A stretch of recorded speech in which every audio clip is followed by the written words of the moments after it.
Il y a une phrase que je lis presque tous les jours, vraiment presque tous les jours. Je reçois un message qui ressemble à ça. Nicolas, j'aimerais vraiment créer quelque chose. Je veux lancer mon business. J'aimerais gagner ma vie autrement. Euh, J'aimerais avoir plus de liberté. Mais j'ai pas d'idée. Je n'ai pas d'idée. Au début, je répondais toujours la même chose. Au début, je donnais des conseils, je proposais des exercices, je partageais des méthodes pour trouver une idée de business.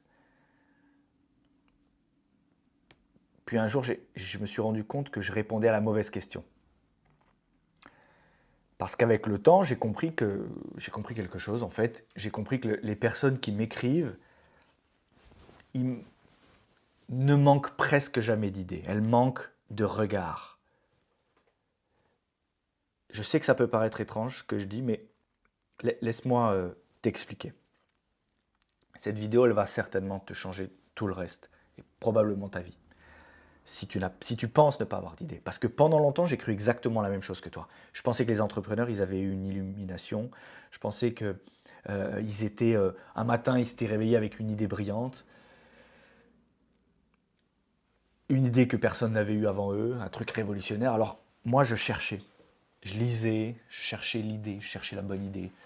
Je regardais les tendances, je comparais les business. Je pensais qu'un jour, l'idée finirait par tomber du ciel.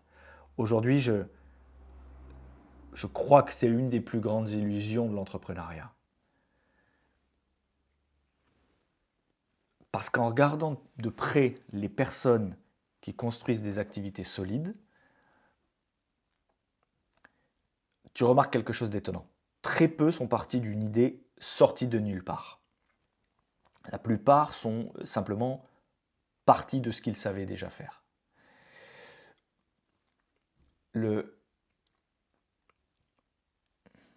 Un chef accompagne aujourd'hui des restaurateurs. Une ancienne RH aide des managers à recruter. Une professeure, une prof, accompagne des élèves, des enfants dyslexiques. Un commercial apprend à des artisans à trouver leurs premiers clients. Une maman qui organisait les anniversaires de ses enfants vend aujourd'hui des kits de chasse au trésor. Tu vois le point commun? Aucun d'eux n'a commencé par une idée. Ils ont tous commencé par leur vie. Et moi, je te parle des vrais clients, de mes vrais clients, des vrais clients que j'accompagne. C'est là que j'ai commencé à me poser une question. Pourquoi eux voient-ils une opportunité là où d'autres ne voient rien? Et pourquoi certaines personnes regardent leur parcours et se disent il y a peut-être quelque chose à construire, alors que d'autres regardent exactement le même type de parcours et se disent je n'ai rien d'intéressant, je n'ai pas d'idée, je n'ai rien d'intéressant. Moi, je crois avoir trouvé la réponse.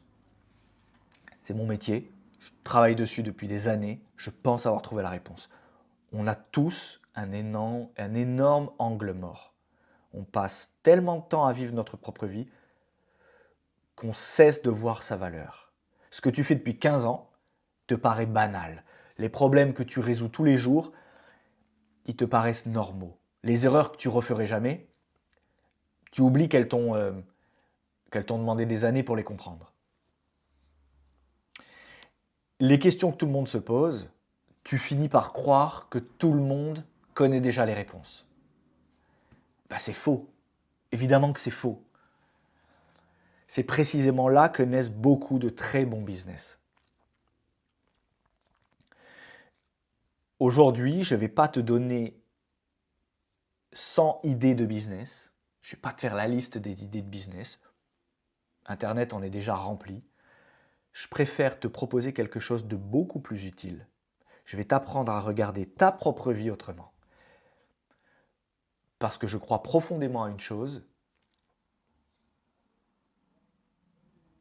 Ton futur business est probablement déjà quelque part dans ton parcours. Ton futur business est probablement déjà quelque part dans ton parcours. Tu l'as simplement pas encore reconnu. Et si tu acceptes de prendre 15 minutes avec moi, tu regardes cette vidéo, Je pense qu'à la fin de cette vidéo, tu repartiras avec plusieurs pistes de business que tu n'étais peut-être pas capable de voir il y a encore quelques minutes. Alors on va commencer comme ça. On ne va pas commencer en regardant devant, on va commencer en regardant derrière. Tes yeux, je vais te raconter quelque chose qui m'a longtemps fasciné. Quand j'étais restaurateur, je pouvais entrer dans un restaurant et en 5 minutes, je voyais des dizaines de choses, je voyais tout ce qu'il fallait changer, je voyais tout ce qu'on pouvait changer, je voyais pourquoi le service il était lent, je voyais pourquoi la cuisine elle allait prendre du retard, je voyais pourquoi le menu il était mal construit, je voyais là où le restaurateur allait perdre probablement de l'oseille. En fait, pour moi, c'était évident, c'était facile à faire, mais c'était pas parce que j'étais le plus intelligent. C'était simplement parce que j'avais passé 20 ans dans ce métier et mon cerveau avait appris à voir ce que les autres ne voyaient pas. Et tu vois où je veux en venir aujourd'hui, c'est exactement la même chose avec Système Solo. Exactement la même chose. Quand quelqu'un me raconte son parcours, très souvent, en quelques minutes, je vois plusieurs pistes de business. Donc j'ai la même faculté maintenant. Et presque à chaque fois, quand je vois ces idées de business, la personne me répond « Ah bon, tu crois que je devrais faire ça ?» ou pire que ça, elle me répond « Ouais, mais ça c'est rien, je ne suis pas spécialiste » ou je sais pas quoi. Et c'est précisément là que se cache le problème. On a tous une drôle de façon d'évaluer notre propre valeur. Plus une compétence nous accompagne depuis longtemps, moins on la trouve exceptionnelle. Parce qu'elle est devenue automatique. Tu réfléchis plus, tu fais. Tu réfléchis plus, tu fais. Et ce qui est automatique, c'est qu'on a tendance à croire que tout le monde sait le faire. À chaque fois. Alors que c'est faux. Je vais te donner quelques exemples. Une personne qui travaille par exemple dans les ressources humaines depuis 15 ans, je t'en parlais tout à l'heure. C'est des gens que j'accompagnais ça.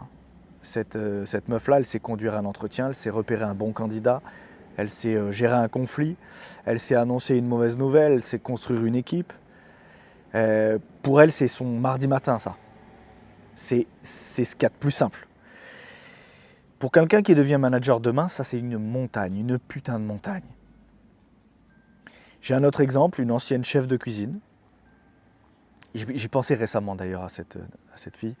Elle sait organiser une brigade, elle sait créer une carte, elle sait négocier avec des fournisseurs, elle sait calculer un coût matière. Pour elle, c'est juste son métier. C'est juste son métier. Pour quelqu'un qui rêve d'ouvrir un restaurant, c'est une expertise immense. Immense. Un autre exemple, une maman qui a accompagné son enfant dyslexique pendant un peu plus de 10 ans. Elle connaît les démarches, elle connaît les spécialistes, elle connaît les erreurs à éviter, elle sait ce qui a vraiment aidé, et elle pense souvent « j'ai rien de spécial ». Et pourtant, elle a quelque chose de spécial, parce que des centaines de parents vivent aujourd'hui ce qu'elle a traversé, et beaucoup seraient soulagés et prêts à payer. Soulagés en tout cas de gagner plusieurs années grâce à son expérience. Tu commences à voir le schéma, tu comprends où je veux en venir. C'est ça le schéma. Les gens ils pensent qu'ils n'ont pas d'idée, alors qu'en réalité, ils ne voient plus la valeur de leur propre expérience. Et je crois qu'il y a une raison très simple à ça. Je crois qu'on passe toute notre vie à admirer les compétences des autres, mais on vit tellement avec les nôtres qu'elles deviennent invisibles. Un peu comme notre voix. Tu entends tous les jours ta voix. Tu l'entends tous les jours, ta voix. Là, c'est pareil, tu ne fais plus attention.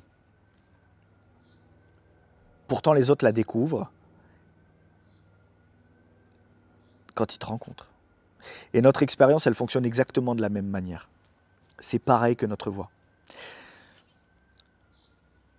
Alors, j'aimerais te proposer un changement de regard. À partir de maintenant, n'essaie plus de répondre à cette question.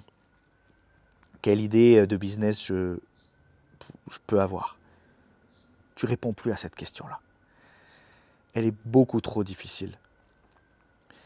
Remplace-la par une autre question, une question beaucoup plus simple. qu'est-ce que je sais faire aujourd'hui qui pourrait faire gagner du temps, éviter des erreurs ou rassurer quelqu'un d'autre. Parce que c'est souvent là que naissent les meilleurs business. Pas dans un éclair de génie, dans une expérience devenue utile.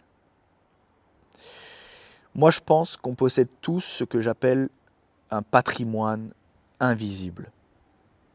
Ce patrimoine, ce ne sont pas tes diplômes, ce ne sont pas tes années d'expérience, ce n'est pas ton CV.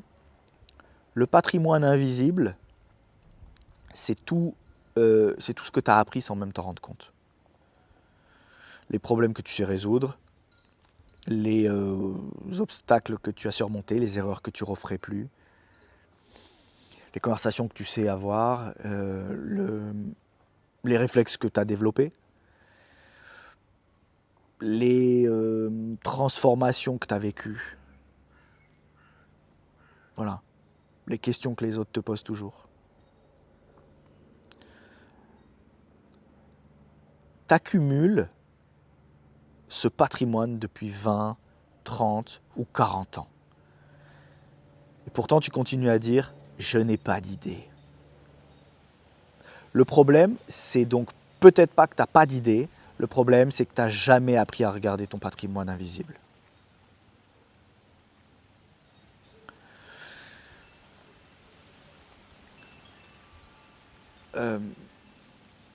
Maintenant, puisque tu comprends pourquoi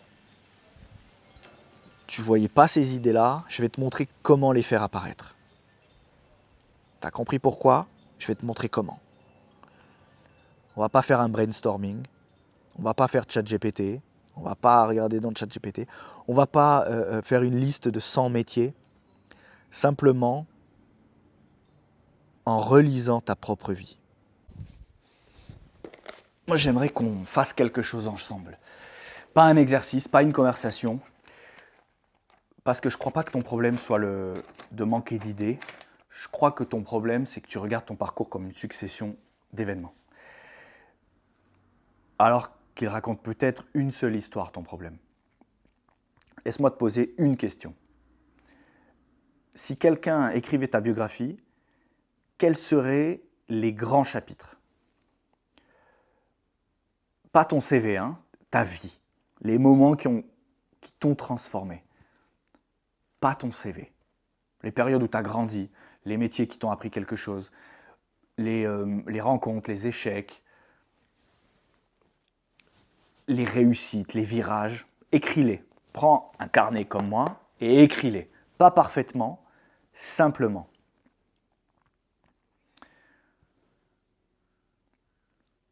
Tu mets pause et tu les écris. Maintenant, regarde cette feuille. Tu vois probablement plusieurs vies. Moi, j'en vois souvent une seule. Je vois des liens, je vois les points qui se relient, je vois des répétitions, je vois des thèmes. Je vais te montrer. Si je regarde mon propre parcours, moi, je pourrais dire, j'ai été cuisinier, puis chef. Avant ça, j'étais journaliste. J'ai été ensuite restaurateur. J'ai été consultant. Tout le long, j'étais entrepreneur. Et enfin, j'ai été business coach. Ça ressemble à 5 métiers différents. En réalité, j'ai fait plus de trucs que ça. Mais si je regarde mieux, je remarque que je fais la même chose depuis 20 ans. J'aide des gens à construire quelque chose. Avant, c'était un restaurant. Aujourd'hui, c'est un business. Le décor a changé, le fil rouge est resté le même. Je crois que c'est pareil pour toi. Peu importe ton métier, je veux que tu cherches non pas ce que tu as fait, mais ce qui revenait toujours. Peut-être que tu rassures les gens. Peut-être que tu sais organiser les vacances ou quelque chose, organiser un événement. Peut-être que tu sais simplifier. Peut-être que tu sais expliquer. Peut-être que tu sais vendre. Peut-être que tu répares. Peut-être que tu prends soin. Peut-être que tu fais avancer les autres. Ne cherche pas une profession, cherche un verbe. Avancer, réparer, protéger. Parce que les business naissent beaucoup plus souvent d'un verbe que d'un métier. Maintenant, je voudrais que tu regardes toutes les personnes qui ont croisé ta route. Tes collègues, tes amis, ta famille, tes anciens clients, tes voisins. Bon, réponds simplement. Pourquoi ils viennent spontanément te voir? Quand ils ont un problème, pourquoi ils pensent à toi? Ne réfléchis pas trop. Écris, juste écris, spontanément. Ensuite, je voudrais que tu penses à quelque chose d'un peu plus personnel. Quelle est l'épreuve qui t'a le plus appris? Pas forcément la plus douloureuse, mais la plus formatrice. Parce que très souvent, nos plus grandes compétences ne viennent pas de nos succès, elles viennent des périodes où on a été obligé d'apprendre. Maintenant, regarde tout ce que tu viens d'écrire. Regarde tout ce que tu viens d'écrire, sans chercher une idée. Cherche les répétitions. Cherche les mêmes mots. Cherche les mêmes verbes, les mêmes personnes, les mêmes problèmes. Le même type de conversation. Je te promets quelque chose. Si tu as joué le jeu honnêtement, tu vois déjà apparaître un fil rouge. C'est maintenant seulement que je vais te demander de penser au business. Pas avant, maintenant. Imagine que tu n'as pas besoin de créer quelque chose de révolutionnaire. Imagine que tu dois simplement prolonger ce fil rouge que tu viens de trouver. À quoi pourrait ressembler cette activité? Qui aiderais-tu? Quel problème résoudrais-tu? Sous quelle forme tu pourrais le faire? Écris 3 idées. Tu mets 1, première idée, 2, deuxième idée, 3, troisième idée.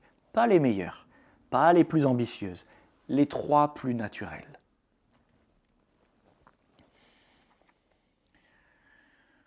Tu sais ce qui est intéressant, c'est que les 3 idées que tu viens d'écrire, elles sont probablement pas les bonnes.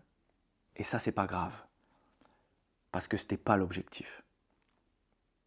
L'objectif, c'était de prouver quelque chose. Tu n'étais pas bloqué parce que tu manquais d'idées, tu étais bloqué parce que tu regardais ta vie comme un puzzle. Alors qu'elle raconte déjà une histoire. J'aimerais que tu regardes maintenant ce que tu viens d'écrire, vraiment pendant quelques secondes, parce que je pense qu'il y a quelque chose d'important devant toi. Peut-être que tu as écrit une seule idée, peut-être tu as écrit 3 idées, peut-être tu as écrit 5 idées, peut-être que certaines te paraissent encore floues. C'est normal. Je vais même te dire quelque chose qui risque de te surprendre. Je me fiche complètement que tu aies trouvé la bonne idée parce que ce n'était pas le but de cette vidéo. Le but de cette vidéo, c'était de te prouver une chose. Tu pars pas de zéro. Tu pars pas de zéro. Pendant des années, tu as accumulé des compétences, tu as vécu des expériences, tu as résolu des problèmes, tu as appris des choses, tu t'es trompé, tu t'es planté, tu t'es relevé, tu as construit un patrimoine invisible. Un patrimoine invisible.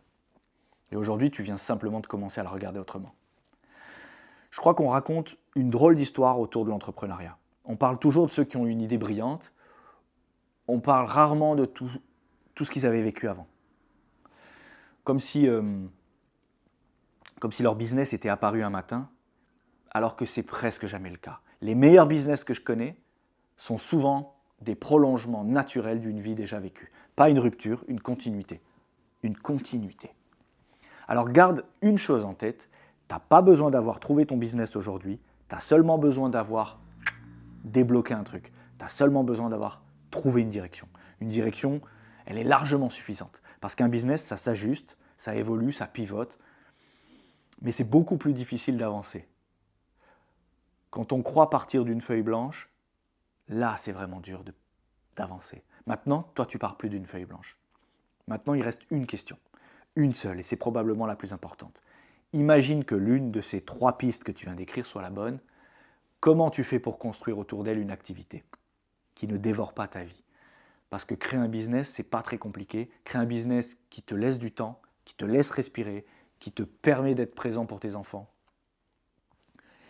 qui ne te pousse pas à recruter 10 personnes, qui ne transforme pas ta liberté en une nouvelle prison, ça c'est un autre métier.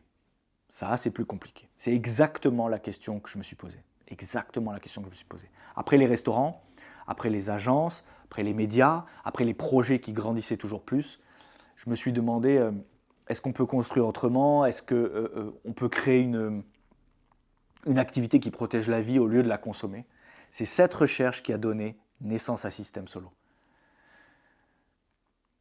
C'est pas une méthode miracle, c'est pas une promesse de devenir millionnaire. C'est une autre façon de construire, beaucoup plus simple, plus légère, plus durable. Si cette vidéo t'a aidé, j'aimerais te proposer une suite. Pas parce que tu dois absolument créer un business, mais parce que si tu décides de le faire, autant éviter les erreurs qui coûtent des années. Tu trouveras juste en dessous une vidéo dans laquelle je t'explique comment je construis un business capable de servir une vie, et pas l'inverse. Regarde-la, et quoi qu'il arrive, j'espère que tu repartiras avec une seule certitude. Une seule certitude. La prochaine fois que tu entendras quelqu'un dire « je n'ai pas d'idée », tu penseras peut-être à cette vidéo et tu lui répondras simplement « tu n'as peut-être pas encore regardé au bon endroit ». Merci, ciao.